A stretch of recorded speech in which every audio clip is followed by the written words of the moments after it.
आगे हम इस बच्ची का इंटरव्यू दिखाने के लिए आए हुए हैं। इसका नाम है चंचल बघेल और बोरई की रहने वाली है बच्ची, और इसके माता पिता का नाम और इस बच्ची के बारे में आप लोगों को मैं बता दूं, आज से 2 साल पहले होलकर फाउंडेशन द्वारा इसको सम्मानित किया गया है। बघेल समाज की एक होलकर फाउंडेशन चल रहा है भरतपुर में, उसके द्वारा बच्ची को पहले 10th क्लास में बच्ची का स्वागत किया गया, उनके द्वारा सम्मान किया गया, और अब फिर दोबारा से 12th क्लास में भी बच्ची की परसेंटेज ठीक बनी है।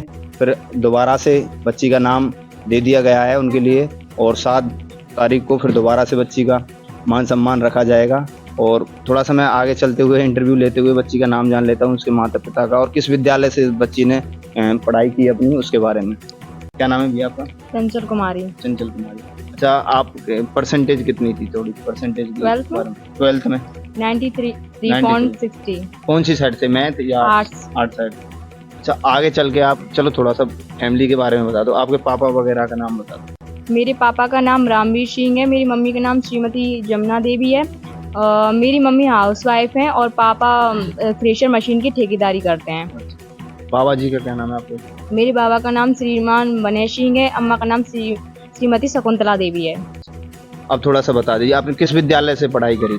मैंने अपने गांव के विद्यालय से पढ़ाई की है, गवर्नमेंट स्कूल से ही पढ़ाई की है, और मेरी एक जॉइंट फैमिली है, उसमें रहते हुए मैंने ऐसी परसेंटेज। अच्छा, आप गवर्नमेंट विद्यालय से पढ़े हो? 10th और 12th दोनों में?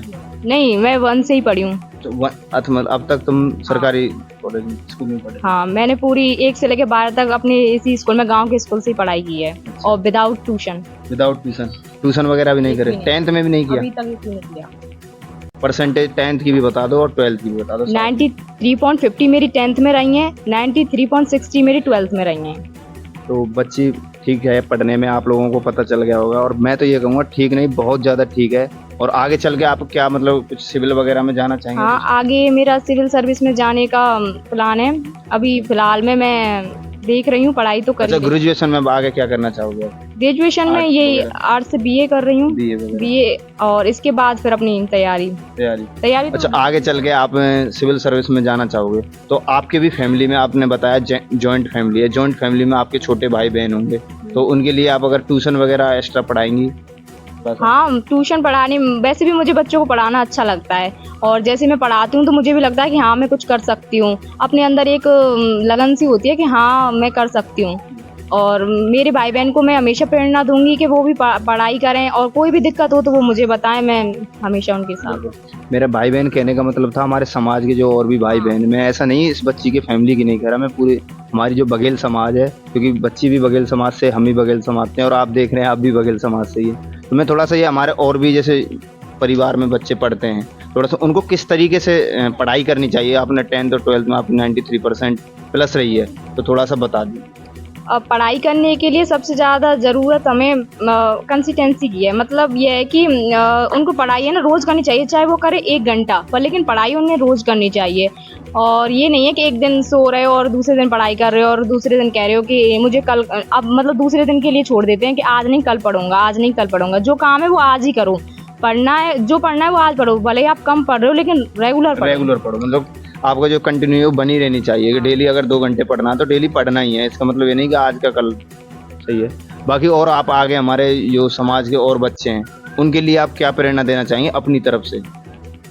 मैं कहना चाहूँगी हमारे समाज में बहुत कम लोग ऐसे हैं मतलब जो सर्विस में हैं, तो मैं चाहूँगी कि वो पढ़ें, अच्छे से पढ़ें, और अपने समाज का, अपने देश का नाम रोशन करें, क्योंकि एक समाज से निकला हुआ बच्चा देश संभाल सकता है। और जहाँ तक की सवाल है ग्रामीण क्षेत्र का, तो ग्रामीण लोग जो होते हैं वो, उनके पास चुनौतियाँ ज़्यादा होती हैं, लेकिन उन चुनौतियों से बाहर निकलना बहुत बड़ी बात है। जब वो उससे बाहर निकलेंगे और अपनी ग्रामीण चुनौतियों को जब झेलेंगे ना, तो वो देश को भी संभाल सकते हैं। कहीं ना कहीं बच्ची के इरादे आपको ठीक लगेंगे, मुझे भी लग रहे हैं, क्योंकि जिस तरीके से इस एज में इन्होंने इतना अच्छा सोच रखा है, तो आगे चल के भी कुछ ना कुछ अच्छा ही करेंगे, देश के लिए भी प्लस में समाज के लिए भी। तो और हमारे एक होलकर फाउंडेशन द्वारा आपको भी, जब आपने 10th क्लास पास करी थी तब होलकर फाउंडेशन द्वारा आपको सम्मानित किया गया था, और अब दोबारा से 12th में आपने परसेंटेज ली है, तो आपका भी जो बायोडाटा है वो पहुंच चुका है उनके पास, रजिस्ट्रेशन वगैरह हो चुका है। तो उनके लिए, उनकी संस्था के लिए आप क्या बोलना चाहेंगे? क्या वो हमारे समाज के लिए कुछ अच्छा करके चल रहे हैं? या कुछ और बताइए तो। हाँ, वो हमारे समाज के लिए बहुत अच्छा कर रहे हैं। वो चाहते हैं कि हमारे समाज में भी लोग आगे जाएँ, लड़कियाँ आगे जाएँ, बॉयज़ आगे जाएँ। जहाँ तक कि सवाल है कि लड़कों को तो हमारे समाज में अभी भी सम्मान है, लेकिन लड़कियों को नहीं है। पर लेकिन वो चाहते हैं कि दोनों को समान इक्वल करें। हाँ, बिल्कुल। ये बच्ची ने कहीं ना कहीं बात सही कही। उन्होंने देखो शिक्षा के क्षेत्र को लेके हुए ऐसा काम किया है कि उन्होंने दोनों प्लेटफॉर्म रेडी रखे हैं। इसको इसमें बच्चियां भी हों चाहे बच्चे, लड़के हों चाहे लड़कियां हों, दोनों का कहने का मतलब मेरा ये, चाहे लड़की हो चाहे लड़का, सबको समान रखा है। चाहे आप 10th या 12th की जो परसेंटेज है उनके आधार पर वो सम्मानित कर रहे हैं, या फिर सिविल सर्विस में जो भी कोई जा रहा है, जैसे कोई टीचर हो रहा है या कुछ भी है जो सरकारी सर्विस लग रहा है, सभी को सम्मान दे रहे हैं। तो उनके लिए बस आप यही कहना चाहेंगे? नहीं, मेरे हिसाब से वो बहुत धन्यवाद के पात्र हैं, क्योंकि वो ये तो कर ही रहे हैं कि समान तो लोग बना ही रहे हैं, अपने समाज को तो सुधार ही रहे हैं। इसके साथ उनकी व्यवस्थाएं भी अच्छी हैं। और 10th में बच्चों को सम्मानित करना एक वो नहीं है कि आप सम्मानित कर रहे हो। सम्मानित करने से बच्चे की आगे की मतलब उसे लगता है कि हाँ मैं कुछ कर सकता हूँ। मेरे समाज में भी ये चीज़ें हैं कि मतलब कितनी भी वो ये नहीं है कि सम्मानित करते हैं, वो प्रेरणा भी देते हैं कि आप आगे पढ़ो करो। और वो ये नहीं है कि प्रेरणा ही दे रहे हैं, उसके साथ साथ वो ये भी करते हैं कि हम आपकी सहायता करेंगे। आपको किसी भी प्रकार की कोई भी मतलब कोई भी दिक्कत हो रही हो तो आप उससे मदद मांग सकते हैं, वो आपके लिए हमेशा तैयार हैं। तो कहीं ना कहीं ऐसी प्रोग्राम हमारे समाज में और होते रहने चाहिए। होते ही रहने चाहिए। अच्छा, इसी के संदर्भ में हमारी लोक माता देवी अहिल्याबाई की 299 में 31 मई को रैली मनाई गई थी, और लोक माता देवी अहिल्याबाई के नाम पे बहुत सारे काम होते हैं समाज के लिए। तो उनके ऊपर आप क्या विचार रखना चाहेंगे, क्योंकि आप यूपीएससी की तैयारी करने वाले हो, ये मुझे पता चल गया था, इसलिए मैं आपसे समाज के ऊपर कुछ 2 सवाल पूछ रहा हूँ कि हमारी समाज में एक लोक माता देवी अहिल्याबाई, उनके बारे में आप जानते होंगे, जहाँ तक कि हमारी समाज सभी जानती है। तो ऐसे जो हमारी समाज की जो गरिमा है उनके लिए आप क्या बोलना चाहेंगे? अहिल्याबाई माता हमारे लिए, हमारे समाज के लिए एक बहुत बड़ी प्रेरणा रही हैं। और उनके प्रेरणा होने के साथ साथ वो लड़कियों के लिए सबसे ज्यादा प्रेरणा है, क्योंकि वो भी एक महिलाएं थी और उन्होंने बहुत कुरीतियों को झेलते हुए खत्म किया था। तो लड़कियां तो उनसे विशेष प्रकार से प्रभावित होनी ही चाहिए, लेकिन उनके सम्मान में जो कुछ भी चल रहा है वो ठीक चल रहा है। आपने उनके बारे में कभी पढ़ा है, लोक माता देवी अहिल्याबाई?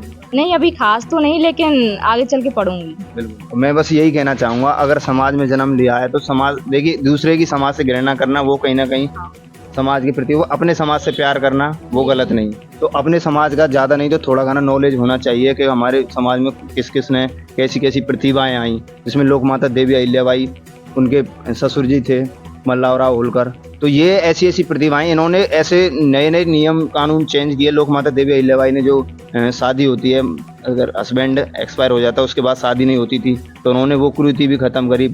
लड़कियों को पढ़ाया नहीं जाता था, वो कुरीति भी उन्होंने खत्म करी। और बाकी आपको पता है बहुत सारे मंदिरों का जीर्णोद्धार कराया था लोक माता देवी अहिल्याबाई ने। तो बाकी और कुछ कहना चाहेंगे हमारे समाज के भाइयों के लिए, किसी गार्जियंस के लिए, क्या कुछ अपने पर्सनल विचार? मेरा तो यही कहना है कि हमारे समाज में ज़्यादातर क्या होता है कि पैसे की वजह से लड़कियों को तो खैर पढ़ाया ही ऐसे ही जाता है, लेकिन लड़कों को भी ना समाज में ये है कि उनको जल्दी से पैसे के लिए कह देते हैं कि तू बहुत पढ़ लिया, चल अब कमाई कर। और ये नहीं करना चाहिए। जब तक वो दे रहा है उसको देखना चाहिए कि हाँ वो कर सकता है। अगर आपको लग रहा है कि हमारा बच्चा कर सकता है तो उसकी मदद करनी चाहिए। मम्मी पापा ही ऐसे होते हैं कि अपने बच्चे की प्रतिभा नहीं देखते और उसको घर बैठा लेते हैं या फिर उसको काम पे भेज देते हैं। ये नहीं करना चाहिए, पहले उसे देखना चाहिए कि हाँ वो कितना कर सकता है। माँ बाप को जितना हो सके उतना तो करना चाहिए। और बच्चे भी ऐसे होते हैं जो माँ बाप को भी नहीं समझते, उनको भी माँ बाप को समझना चाहिए। जब बच्चे ही माँ बाप से ऐसे दुर्व्यवहार करने लगेंगे तो माँ बाप ही क्या उनके बारे में सोचेंगे।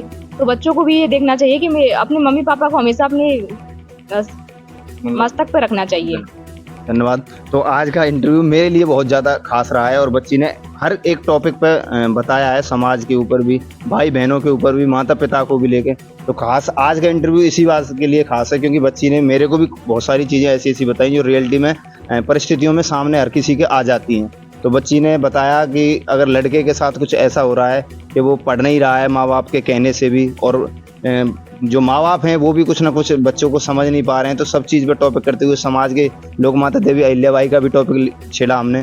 तो काफ़ी अच्छा इंटरव्यू रहा आज का। और अगर आप लोग पहली बार हमारा ये इंटरव्यू देख रहे हैं तो बच्ची के नाम से एक कमेंट जरूर करना, कैसा लगा आपको और इनके विचार कैसे लगे।